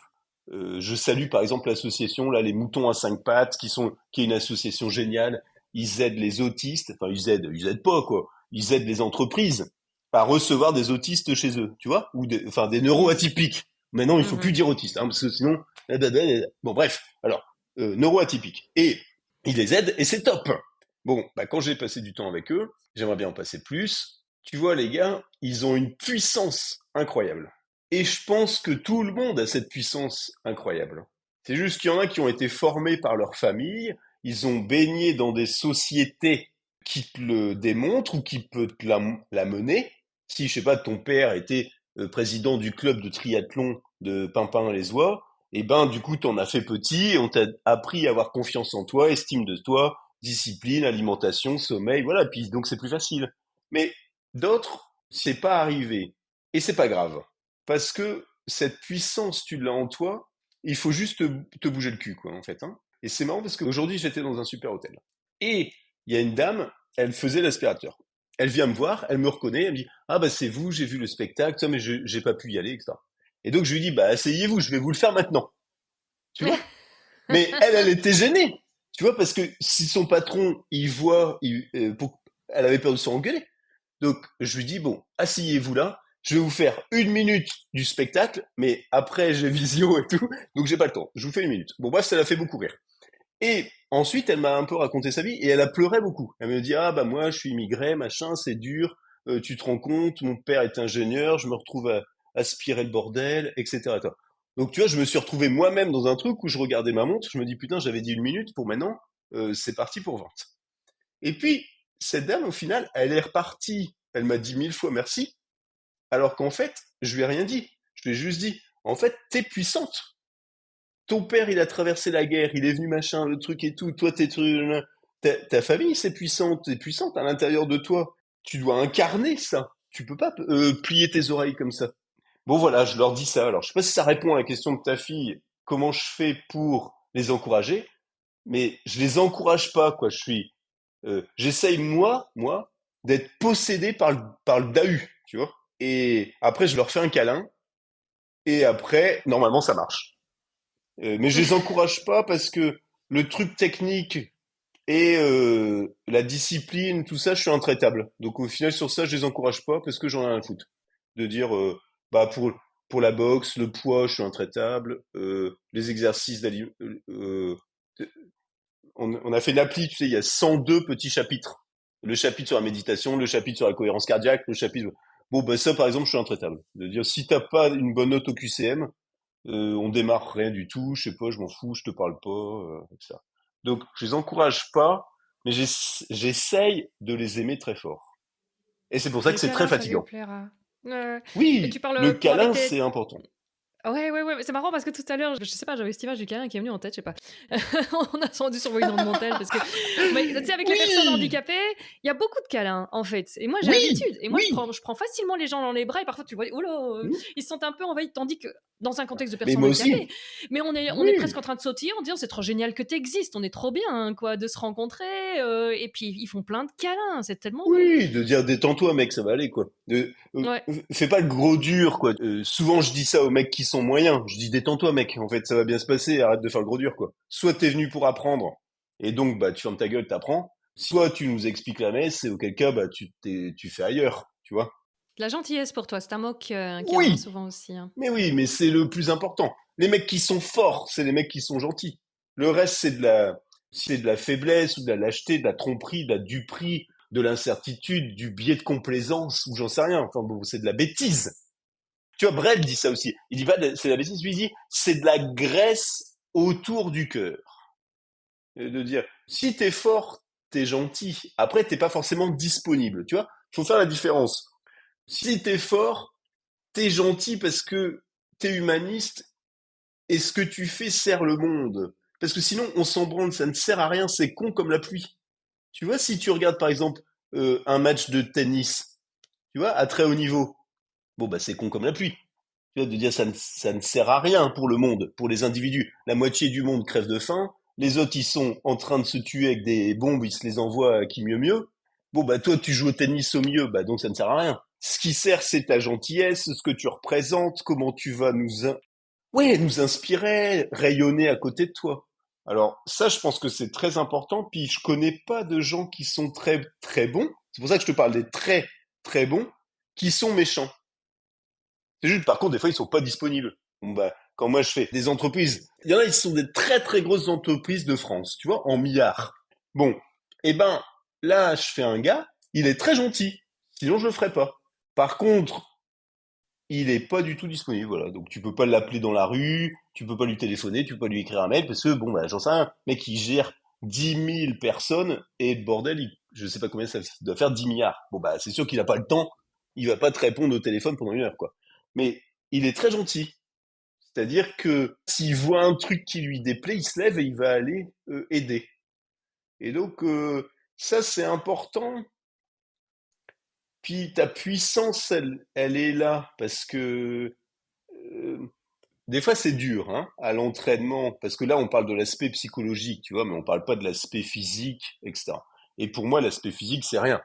Tu vois, de dire, arrête de pleurnicher. Tu vois, si tu dois faire, bon, bah, des fois, les combattants comme Romain, etc., leurs entraînements de muscu, tu vois, c'est des volumes énormes. Donc, ils doivent faire deadlift, 5 séries de 20 répétitions, de 3 séries de 8 mouvements, de machin. Bon, à la fin, tu regardes, ils ont déplacé 100 tonnes de métal à la fin de la journée. Ça, je suis intraitable sur le fait de dire, en fait, ça sert à rien du tout. Tu le fais, point final. Et je déteste quand les mecs, à l'entraînement, et donc ça, c'est un bon conseil à retenir pour tous les copains auditeurs qui s'entraînent, arrêtez de faire votre gueule de genre ça a l'air que c'est dur. Parce que Ouais, si c'est ça, moi ça entraîne le qui fais mental à se dire entraîneur, ah, oh là ouais, là, ouais, on se fait, pitié, ouais. arrête avec ça, quoi. Mm. Si c'est moi à l'entraînement, tu vas voir la messe, hein. Tu vas t'en souvenir. Par exemple, quand Romain, il repose la barre de deadlift, tu sais, ils prennent des barres, mais c'est tellement lourd que quand il les porte, la barre, elle plie. T'as déjà vu ça? Tu sais, Ouais, genre, ouais, il y a ouais, 200 ouais, kilos. ouais, Tu vois le truc? ouais, Bon, quand il la ouais. repose, imagine s'il la repose, il met ses mains sur les hanches et il fait ça. Moi, je le défonce. Qu'est-ce que tu fais? Pourquoi tu fais ça? Je veux dire, tu reposes la barre. Bah, t'es neutre, en fait, tu reposes la barre. Tu te concentres sur échange gazeux, rejeter du CO2, inspirer. Enfin, merde, c'est notre métier de faire ça. Donc, de dire concentre-toi. C'est une question de concentration. Sinon, tu fais alors à la fin des reps, tu fais au début des reps, tu fais les photos pour Instagram, au milieu des reps, ben, tu vois, c'est insupportable. Donc ça, c'est vraiment important quand vous vous entraînez de dire c'est rien. Il se passe rien. C'est cool. Tu t'entraînes, c'est cool. T'aimes pas les étirements? Bah, va travailler dans une putain d'usine au fin fond du Sahel, tu vas voir, ça, tu vas bien aimer. Donc, c'est pour ça que je leur fais des autocollants comme ça, tu sais, c'est écrit j'aime bien. Et ceux qui ont, pour qui c'est un peu plus dur, je leur colle sur la barre, tu sais, ou je leur colle sur leur basket. Comme ça, ils se souviennent de dire, j'aime bien, hein, on va pas passer 1 heure d'entraînement, que je t'explique qu'il faut arrêter de faire de l'auto-handicap, qu'il faut arrêter tu vois, de faire des trucs psychologiques négatifs. Donc l'auto-handicap, c'est quoi? C'est ne pas s'autoriser à quelque part à le discours mental de se dire c'est dur. Oui, l'auto-handicap, c'est un réflexe psychique. Bon, donc déjà, c'est un réflexe, ok? Donc, faut faire gaffe. Parce que tu peux être conditionné. C'est une question de conditionnement. C'est-à-dire que une fois que tu t'es conditionné à l'auto-handicap, donc pour ceux que ça intéresse dans la biblio, on parle des auto-handicaps de Berglas. Bon, bref, c'est des mecs qui ont défini ça. Donc, c'est un Mhm, réflexe. mhm. Donc, méfiance, parce qu'une fois que c'est complètement intégré, c'est plus un réflexe, c'est un conditionnement, quoi. Donc, c'est un réflexe pour protéger l'estime de soi. Donc, l'estime de soi, la confiance en soi, bah, c'est important. Surtout pour faire des raids, pour faire le GIGN, pour faire je ne sais quoi. Donc, c'est mieux d'avoir confiance en soi. On préfère pour tes enfants et les miens qu'ils aient confiance en eux, estime d'eux plutôt que l'inverse. Maintenant, quand ils se sont mis dans une situation qui pourrait mettre en doute, en défect, cette confiance vis-à-vis des autres. Donc, par exemple, on est tous à l'entraînement, ok, et on doit faire le truc de 100 kilos. Certains vont dire, ok, je fais mon max, mais j'ai encore une douleur coraco-claviculaire. Ferme ton bec. Parce que, pourquoi tu nous le dis tout haut? En fait, c'est de l'auto-handicap. Ça veut dire que tu te pré-excuses socialement de dire, si j'y arrive pas, c'est à cause acromio-claviculaire. Si j'y arrive, double clap-cap, parce que même avec la douleur, je l'ai fait. Bon, bah, il faut arrêter ça, en fait. Bon, bah, Rudy, il me montre le mouvement. Bon, bah, des fois j'ai mal, des fois j'ai pas mal. Quand j'ai mal, je vais le voir comme une petite souris et je lui dis, ça me fait mal je crois que je vais mourir de mon épaule. Il me dit, on ne fait pas snatch, du coup, comme t'as mal. On fait tartempion, tu vois? De dire, donc lui il dit, ne fais pas ça, fais ça. Bon, bref, tu vois? Et c'est tout. Mais je ne dis pas ça tout haut. Donc, auto-handicap, faites super gaffe. C'est toutes les petites phrases que tu déclenches quand tu dis il pleut, mais j'y vais quand même. Ouais, c'est intéressant. Mais qu'est-ce qu'on en a à foutre qu'il pleut? C'est ton entraînement à toi. Soit t'y vas, soit t'y vas pas. Soit t'as envie d'aller courir, bon bah tu regardes dehors, tu te dis tu mets tes pompes, tu dis ah je vais courir. Bon, il pleut, tu rentres chez toi, tu mets un caouet, tu repars. T'es pas obligé de dire à toute la famille, aïe, aïe, aïe, alors il pleut, euh, bon, bah, je vais prendre sur moi. Enfin, tu vois, toutes ces phrases. Et alors ça, il faut faire très attention. Mm. Parce qu'une fois que c'est en tête, pour moi, c'est beaucoup plus de travail. Là, tu me fais C'est penser c'est beaucoup... à David Goggins. Je sais pas si tu l'as lu, Can't Hurt Me. Non? Non? Oh Ah non. putain, tu vas kiffer. Il faut que tu regardes. Il est frappadingue. Enfin, lui, il a Hmm. couru avec des micro-fissures aux jambes. Enfin, vraiment, Bah il ne se oui, de donne dire ça aucune va. excuse, Mais quoi. oui, on s'en Jamais. fout, quoi, tu vois, de dire ça Jamais. va, t'es pas chirurgien cardiaque, quoi, de dire, tu vois ce que je veux dire. Moi, j'accompagne des chirurgiens qui font des premières mondiales. Donc des trucs de ouf, hein, tu vois, des transplantations, des trucs comme ça. Parce que je les aide pour l'hypnose, la visualisation, puis c'est des trucs qui durent très longtemps. Des fois, ça dure 6, 7 heures, donc c'est très long. Bon, bref. Tu crois que lui, bon, je te donne un gars, par exemple, il s'appelle Thomas Modine. Donc lui, c'est un des meilleurs chirurgiens du monde. Tout de ouf. C'est comme Lewis Hamilton, mais en chirurgie. Cardiaque, lui, ou... Oui, cardiaque. Il fait des valves mitrales rétro-percutanées, donc il ouvre pas ton cœur, il fait pas de thoracotomie, il fait pas de circulation extracorporelle, donc c'est des mecs, c'est des martiens. Hein. T'as les chirurgiens et à côté, bon, bah il y a Thomas. Et bah lui, il ne dit pas ce genre de conneries. Voilà. Et j'ai passé du temps avec lui, je peux dire que on a passé du temps à deux. Au bloc opératoire, quand je te parle du temps, c'est des centaines d'heures, hein, c'est pas 3 minutes. La performance, ça vient pas en 3 minutes. J'ai regardé un tuto et puis je le fais, quoi. Donc, et ben lui, par exemple, quand je faisais ça avec lui, pendant l'intervention, il a tout eu. Panne de courant, mec qui est pas venu, le truc qui tombe par terre, le truc qui est cassé, le truc c'est le bon, mais tiens, hop, pas de bol, c'est pas la bonne taille. Et ben lui, c'est le seul de toute la putain de pièce, parce que dans la pièce, t'es beaucoup, hein. Tu vois, pour faire ces interventions, c'est pas, il faut il faut même des autres chirurgiens pour t'aider. Donc t'as qu'à voir. Et ben lui, c'est le seul qui ne s'autorise pas. Et je peux te dire que t'es claqué parce que 7 heures, quand t'as très peu bu, très peu pipi, tension de ma boule mentale, tu rates un truc, le mec il met. Ben lui, il ne s'autorise pas à faire ça. Voilà, il ne fait pas d'auto-handicap. Voilà. ouais, Si tout il à est fait. Ouais. fatigué parce qu'il vient d'opérer en urgence et qu'il vient de foutre des stents, tu vois, et qu'il a dû le faire, etc. Et puis c'était pas sa concentration parce qu'il a dû faire ça en plus, tu vois. C'est si je te disais, bah il faut faire ça, tiens, en plus va courir 50 bornes. Bon bah ça aide pas pour si t'as dû courir 50 bornes juste avant de faire l'UTMB, ça aide pas, hein. Tu vois, ça deviendrait pas l'idée. Bah lui des fois, c'est pour ça que c'est plus compliqué que le sport. Parce que lui des fois, il se prépare, c'est le machin, tout le truc, c'est réglé. Et juste avant, on lui dit, tiens, au fait, il y a un mec en moto qui s'est raté, il faut que tu cours 50 bornes. Et après, tout de suite, magne-toi parce que c'est le départ de l'UTMB. Tu vois le genre? Et ben quand il arrive, il ne dit pas, je suis désolé, je suis un peu fatigué, mais je vais faire le max. Voilà. Il dit rien du tout, il se brosse, il s'habille stérile, et il dit, Aventi, basta così, en avant. Et donc, vraiment, ça c'est, là je te parle de mecs qui sont extraordinaires, il y en a 5 dans le monde. Bon, bah, toi ou n'importe qui, on peut tous faire ça. Mais ça m'intéresse. Mon mari doit être en salle d'op d'ailleurs pour le moment. Il est pas encore rentré Oh, de sa salle mince! d'op. Il est chirurgien. Il Et donc, ça Ah, il est m'intéresse. C'est quoi chirurgien! Ah, bon, bah Ouais. voilà. Et comme ça, C'est quoi le tu vois, il principe sait de quoi on parle. Il est chirurgien quoi? Quelle de la main. discipline? La Ah, de la main. main, ortho, ok. Et moi, j'ai passé 5 ans à faire mental avec les chirurgiens. Et Tous les c'est quoi jours. cette histoire d'hypnose alors? Alors, l'hypnose, c'est facile. L'hypnose, l'hypnose, c'est une modification de la conscience, une modification de la hiérarchisation des sens, et donc tout le monde fait des hypnoses tout le temps. Voilà. Et donc il y a des hypnoses qui sont plus profondes que d'autres, mais donc bon voilà. Ce qu'il faut peut-être avant d'aller dans l'hypnose, il faut essayer d'aller dans mindfulness. Donc mindfulness, c'est ta capacité à être au présent, sans jugement sur toi, sans jugement sur l'équipe. Donc ça, c'est vraiment un effort quotidien à faire et il faut le faire. Pas de jugement. C'est dur, tu Avant, vois. c'est plus ou moins facile, mais après, c'est très dur aussi parce que c'est pas Après, toujours ta c'est faute, plus mais vibration. difficile et pas de jugement sur toi et pas de jugement sur les autres. C'est ça, mindfulness.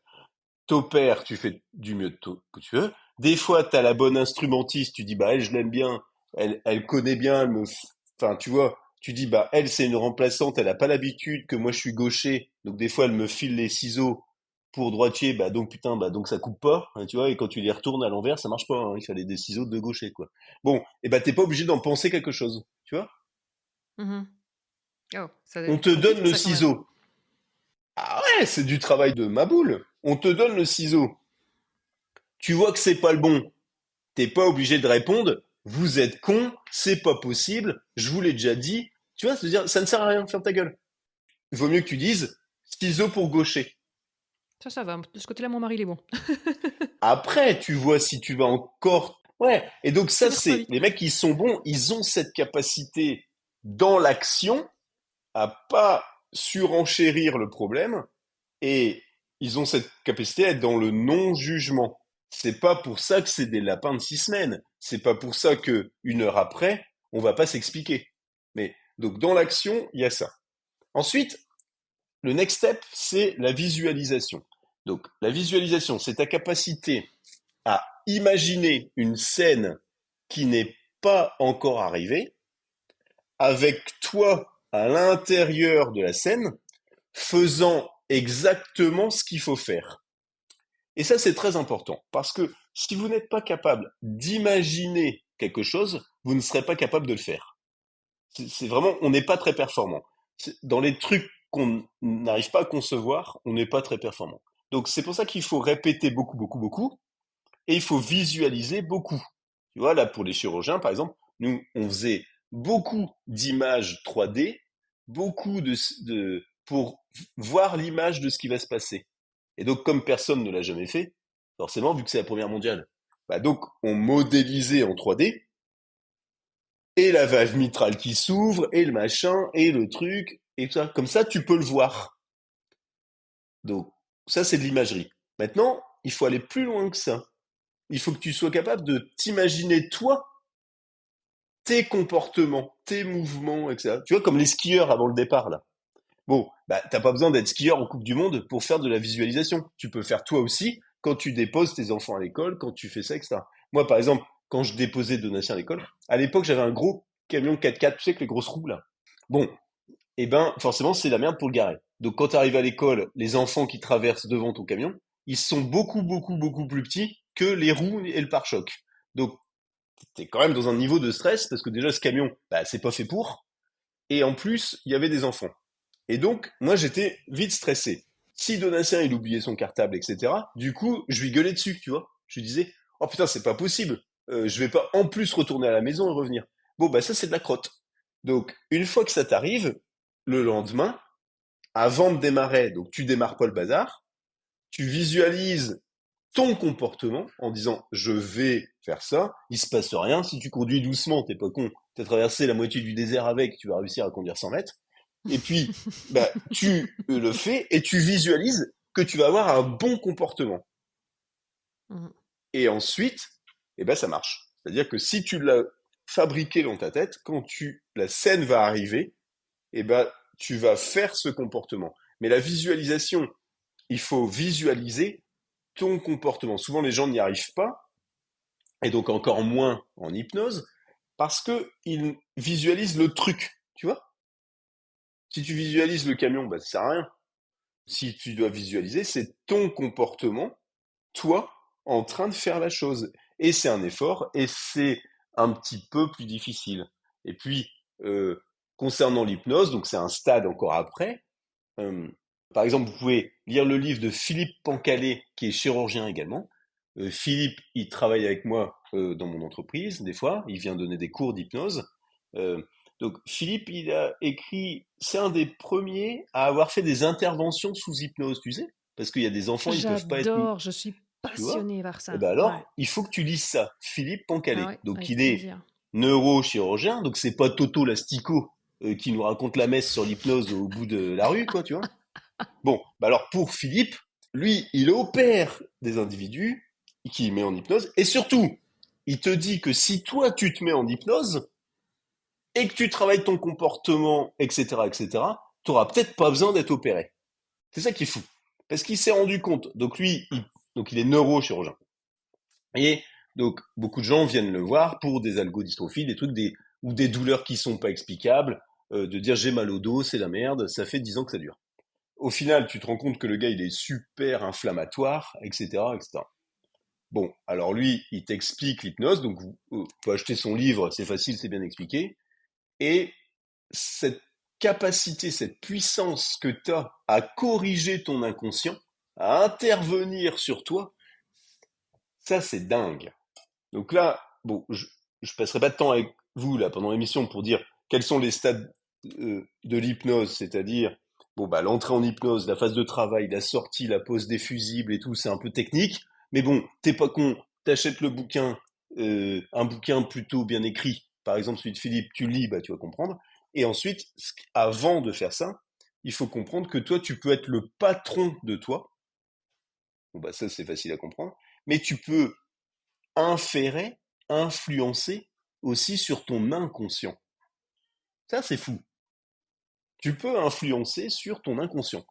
Et donc, comme la plupart de tes décisions, elles sont inconscientes, enfin, tu vois, ton rapport bien-mal, ton rapport je vais courir ou pas, etc., c'est beaucoup d'inconscient, bah, je pense que vraiment, ça vaut la peine d'y travailler un petit peu, en imagerie, en visualisation, et puis, pour atteindre cette barrière de l'inconscient, il faut passer à hypnose, ou à d'autres techniques, mais enfin, l'hypnose, c'est quand même plus facile. Et puis, ça, c'est très important, parce que tu peux influencer ton inconscient, et, euh, et alors ça, je pense que c'est un énorme pouvoir, et puis on ne nous l'apprend pas à l'école, et alors j'ai toujours pas compris Oui. pourquoi. Tu vois? De dire, parce que moi, je sais tout un tas de conneries sur l'histoire de Charlemagne, etc. Bon, c'est très bien, mais alors, tu m'aurais expliqué les émotions, l'hypnose, la cohérence cardiaque, ça m'aurait plus aidé, quoi. Euh, Clairement. Ouais. alors, il y a beaucoup d'écoles qui maintenant le font un petit peu sur les émotions. Tu vois, par exemple, les émotions. Ouais, les Il y émotions, a ouais. 10 ans, on n'en parlait pas. Tu vois, on disait, il faut Exact. contrôler tes émotions. Putain, c'est quoi cette connerie? Tu vois, de dire, Sur un il cerveau faut non mature, mais contrôler. bien Qu'est- sûr. Qu'est-ce qu'on en a à Ça va foutre? Tu vois? Non, marcher. mais sans déconner. Ouais. Tu vois? Alors, ça maintenant, les petits, ça y est, ils commencent à l'école à faire les émotions. La joie, la surprise, la tristesse. Et certains commencent à leur dire, ça, c'est toutes les émotions, elles sont bien, elles te permettent de faire des choses différentes. Vice versa a fait ça pas mal Et d'ailleurs, voilà. hein, Donc en ça, c'est très très bien. valorisant la Donc, tristesse. voilà. Waouh, j'avais De trouvé dire, ça donc, chapeau, quoi. Ouais. si t'es con comme une brique, t'as rien compris, et t'es en charge d'expliquer ça à des enfants, au mieux de dire, il y a des émotions positives et des émotions négatives, tu dis rien, tu vois, tu t'abstiens, tu dis, bon, bah, moi, je suis trop, t'es con, et, par exemple, tu regardes ce film. Comme ça va plus aider. Mm. Maintenant, tu peux aller plus loin et de dire, toutes les émotions, elles sont utiles, si tant est que tu saches les reconnaître, les exprimer, les décharger, bon bref, toute la théorie de Les gérer, quoi, Goldman ouais. sur les Mm. gérer, enfin, donc il y a des gens très très bons comme Goldman par exemple qui ont expliqué voilà dans quel ordre il fallait aller, tu sais, pour comprendre, interpréter ton émotion. Donc ça c'est bien, il suffit de lire le bouquin. Et puis c'est important de dire toutes les émotions, elles sont hyper utiles. Il faut que tu en fasses quelque chose d'utile, tu vois. Si par exemple t'es triste et que tu bois une bouteille de vodka tout seul chez toi, je sais pas si c'est très utile. Mais si tu bois de la vodka et que tu rigoles avec tes copains et que tu t'es le plus marré de toute ton année, c'est sûrement intéressant. Si tu deviens tout triste et que tu fais des scarifications sur toi, c'est sûrement pas utile. Si t'es triste et que t'écris euh, comme Rimbaud, bon bah je sais pas, quand tu dis Rimbaud par exemple, bon bah faut un peu d'élan, tu vois, le mec, il a pris de l'élan à un moment pour, tu vois, cet élan-là, il lui vient d'une émotion hallucinante, sinon il aurait écrit un truc moyen. Donc pour revenir à cette idée de Brel là, qu'on disait le talent, quand t'es dans cette émotion-là, t'as le talent nécessaire pour écrire ça. Et puis donc les émotions c'est très important. Et alors faut en parler aux enfants quoi, de dire ton émotion, elle est cool. T'es pas bête. Si t'es triste, c'est qu'il y a une raison. Euh, Je voulais donc aussi ça revenir sur un m'importe. truc sur la visualisation. Ouais, bah, c'est super important. Sur la prévisualisation. Est-ce que tu es aussi d'accord avec le fait qu'il faut faire la prévisualisation négative, un pré-mortem, en disant tiens, je me vois échouer, pourquoi? Pour analyser. Mais à ce moment-là, évidemment, pas aller dans l'hypnose pour aller se l'ancrer, mais Hmm. simplement, est-ce que c'est une bonne chose ou pas? Il y en a qui disent oui, je crois que Ouais, alors, Phelps fait ça, moi, je pensais, enfin ouais, faisait ça, fais ça, mais mais je alors, sais pas. Bon, déjà, faut se méfier des conseils de champions parce que souvent, On euh, est des individus aussi, hein. oui, voilà, c'est ce qui a marché pour toi. Alors, déjà, faut comprendre que la psychologie, tu peux tirer des lois normales de distribution, des références gaussiennes, tu peux mesurer des alpha de crossback et donc te dire ça, c'est lié, ça, c'est pas lié, etc., etc. Bon, maintenant que tu as dit ça, déjà, c'est bien. On a une première idée. Mais la psychologie, c'est phénoménologique. Le phénomène, il est à l'intérieur de la personne, tu vois? Donc quand tu dis faites ci, faites ça, là la question c'est est-ce qu'il faut visualiser, prévisualiser négatif ou pas? Bon, déjà, tu peux pas répondre pour tout le monde, parce que ça dépend du mec. Donc je vais vous donner un truc. Par exemple, il faut mieux visualiser de façon optimiste en étant soi-même optimiste. Donc l'optimisme, c'est une ressource psychologique. Ok, donc c'est pas comme en français optimisme vers vide, vers plein, là, tu vois. Donc il y a une définition scientifique et donc je vais vous expliquer le bordel. Optimisme. C'est très lié, donc c'est un mental particulier, et ça il faut s'entraîner. C'est que le locus, comment expliquer ça?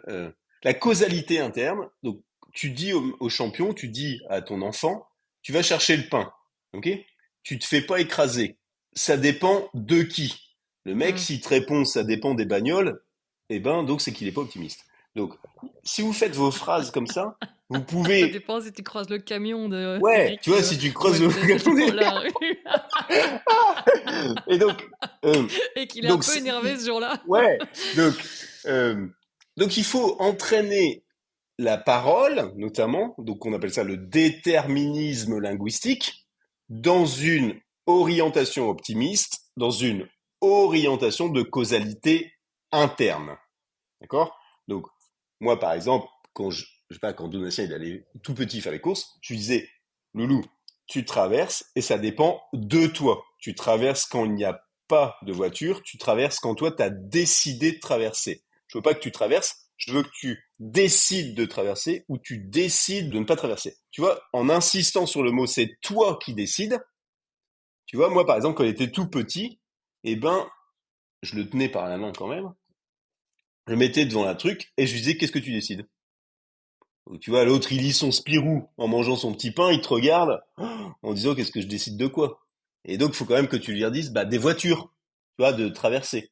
Et donc, ce déterminisme linguistique, il t'apprend une chose qui est la causalité interne. La causalité interne, c'est comment tu expliques la cause de la réussite ou la cause de l'échec. Et donc, c'est important de formater vos cerveaux sur la cause de la réussite, c'est moi. Parce que c'est moi qui décide, c'est moi qui fais. Sans devenir complètement abruti, auto-centré. Je suis pas en train de parler de ça, d'accord? Là, je suis en train de parler de Non, la non, loi de non, non, non, non. causalité, ça n'a pas de rapport, quoi, tu vois. Donc, Ouais, ouais. le mental important, c'est causalité interne. Ça va fonctionner parce que je le fais. Est-ce que la vague, ça va aller? Est-ce que t'aimes bien ces vagues-là? C'est des questions de merde euh, avant la Coupe du Monde, tu vois? La question, c'est quelle planche tu choisis ou quel ski tu choisis, ou là, par exemple, tu sais, je fais les mecs de descente. Bon, bah de dire, il pleut, c'était pas prévu, les amortos, ils sont réglés pour un peu le sec, mais il pleut un petit peu, etc. Bon, bref. Eh ben, la question c'est, quel pneu tu veux qu'on monte? Mm. Et c'est jamais la question, qu'est-ce que tu en penses du terrain? Ouais, rien d'handicapant, ouais. Mhm. Non, parce que si tu dis qu'est-ce que t'en penses du terrain, c'est que t'es un bullshit, il faut vraiment que je te forme. Tu vois, t'es un mauvais ingénieur. Qu'est-ce que tu penses du terrain, à ton avis? Le mec, il roule à 200 à l'heure, là, il pleut, il est monté en slick. Bah, qu'est-ce qu'il pense du terrain, que c'est la merde et que ça glisse et qu'il va mourir? Tu vois? Donc, déjà, c'est une question de merde. La question, c'est, est-ce que on a le temps ou pas? Donc, ça, c'est le directeur d'écurie qui choisit si on a le temps parce que, bon, bref, c'est contrôlé. Est-ce qu'on retaille les slicks ou est-ce qu'on monte des pneus intermédiaires? Bon, bah, c'est ça la bonne question. Plus tu formes tes enfants, plus tu formes tes champions dans cet axe de questions, plus ils ont de causalité interne. Donc ça, c'est vraiment très important. En deux, il faut les habituer à avoir de la stabilité. C'est-à-dire que s'il y a Covid, s'il n'y a pas Covid, ça change rien. S'il repleut ou s'il repleut pas, ça change rien, d'accord? Parce qu'une fois que c'est parti, de toute façon, ça change rien. Donc il faut apprendre à être stable par rapport aux circonstances. Et puis ensuite, global. Bon, moi, j'ai l'habitude avec les chefs d'entreprise. Je leur dis, Donc, c'est quoi le produit financier après résultat? C'est quoi le taux d'arrêt maladie? C'est quoi la pénétration du marché? Et ils savent tout le temps répondre parce qu'ils ont une vision globale. Tu vois? Ils se disent pas, alors ça, je m'en tape. Tu vois, c'est comme si, bah, toi, ton mari, il est chirurgien. Si tu lui dis, est-ce que les instruments, ils ont été stérilisés ou pas? Le mec, il va pas répondre, je m'en tape, je suis chirurgien. C'est pas moi qui fais l'autoclave. Tu dis, bah, c'est pas toi qui fais l'autoclave. Enfin, je te rassure, pénalement, si ça se passe pas bien, c'est toi qui es responsable. Tu vois? Donc, ces trois trucs-là, causalité interne, globalité et stabilité, ça fait une ressource psychologique particulière qu'on appelle l'optimisme. Et donc, je préfère ça. Je préfère que tu drives ton mental avec de l'optimisme et que tu te dis, qu'est-ce que je contrôle? Quel est mon périmètre de contrôle? Où est-ce que je peux agir? Quelles sont les situations dans lesquelles j'agis? Donc ça, c'est important. Ensuite, tu peux être très optimiste et avoir des individus, moi c'est mon cas par exemple, qui sont pessimistes défensifs. Donc, c'est des optimistes, ok? Parce que moi, si tu me dis comment tu vas faire pour faire un saut en wake, bah, je te dis, bah, je vais faire un saut en wake. C'est-à-dire, je vais tourner, appuyer sur ma jambe, tourner. Enfin, bon, bref, tu vois, je veux dire, je ne vais pas répondre, je vais voir comment ça se passe. Tu vois? Donc, il faut être optimiste dans le sens causalité interne, globalité, stabilité. Ensuite, le, des fois, tu as des gars, ils sont pessimistes défensifs. Moi, par exemple, je suis comme ça. Je suis de nature assez anxieuse parce que j'ai été élevé par ma mère qui est comme ça. Ça m'a pas aidé du tout, hein. Et donc, bon, bah donc j'ai cette anxiété. Et elle se transcrit chez moi par un pessimisme défensif, c'est-à-dire qu'effectivement, j'ai tendance à imaginer ce qui ne va pas marcher. Demain, par exemple, tu vois, je fais une très grosse conférence. Tout à l'heure, on révisait donc avec l'équipe et je disais, bon voilà, est-ce qu'on a deux micros? Et notre bon stagiaire qui prépare toute la matos, il dit, je vais voir. Bon bah je le décalque. Tu vas te dire, qu'est-ce que tu vas voir? Il n'y a rien à voir. C'est quoi le... Putain, on donne des cours sur le déterminisme linguistique. C'est, je vais vérifier dans la checklist. Je vais voir dans le placard, tu vois. Mais donc, c'est pas je vais voir. Donc, ensuite, donc ça va mieux. Il me dit, Eric, il y a deux micros. Je lui dis, est-ce que tu as mis des piles neuves? Oui, non. Il me dit, oui. Et je dis, est-ce que dans les sacs des micros, il y a des piles neuves? Imagine, le mec, il devient fou.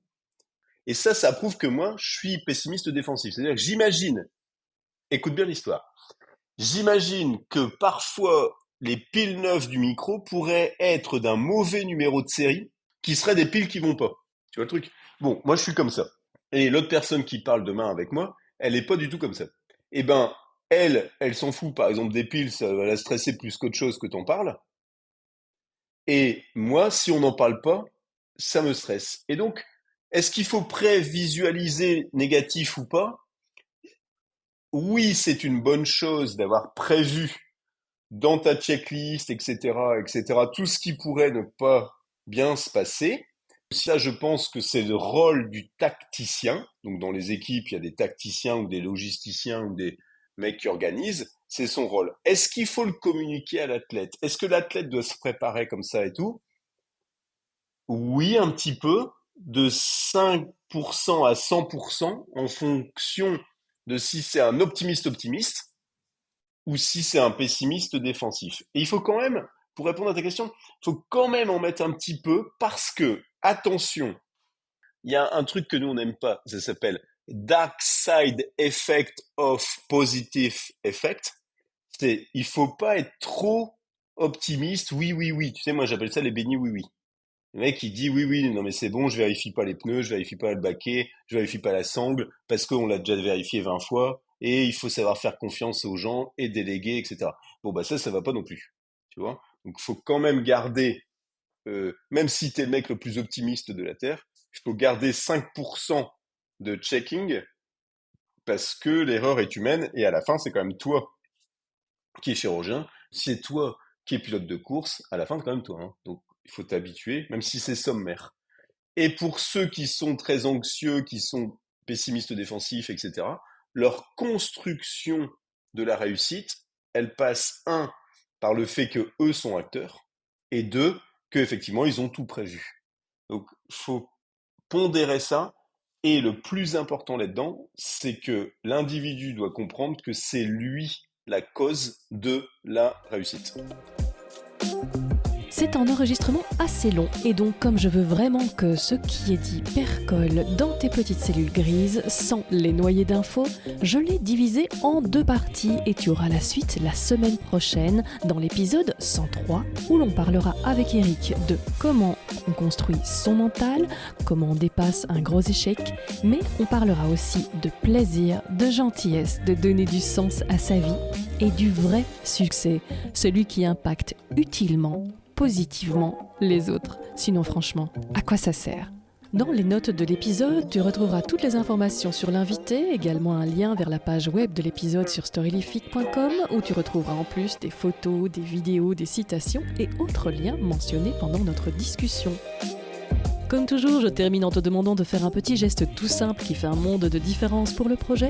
Storylific soutient la reforestation, donc vos partages et vos écoutes font toute la différence. Merci d'avance. Un tout grand merci pour votre fidélité à Storylific, c'est un énorme plaisir de vous retrouver pour cette nouvelle saison. N'hésitez pas à me faire un petit signe si vous avez des personnes que vous souhaiteriez entendre ou si vous avez apprécié l'épisode, ça fait toujours plaisir. À bientôt. So, recording. Here we are. Et voilà.